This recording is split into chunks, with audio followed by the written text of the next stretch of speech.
The other thing to check is to make sure that your access keys are rotated. Even if an account wasn't compromised, you should still rotate those access keys if you haven't done it in a while. So it's always best to do it.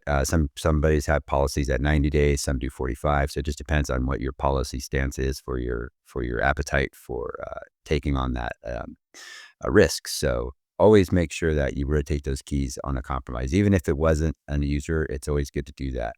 The root user account, also the root user password should be changed as well inside of this breach. Even if it wasn't something that was breached, it should be changed anyway. A lot of times people don't change their passwords for the root account, and it could have been years before you changed it.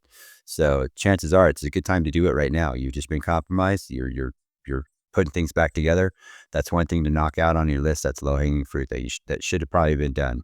Um, Make sure that MFA is enabled after that too. If you're re-enabling the account, if they got in through the root account credentials and MFA wasn't enabled, that's a problem too. That's definitely a finding on any security analyst chart. There's that that root user always needs to have MFA. So make sure that's enabled too, if it's not already when you're bringing back the accounts. Also, just make sure that anything else, you're documenting these. You got to document the incident. You got to document what happened. You got to document what's going on.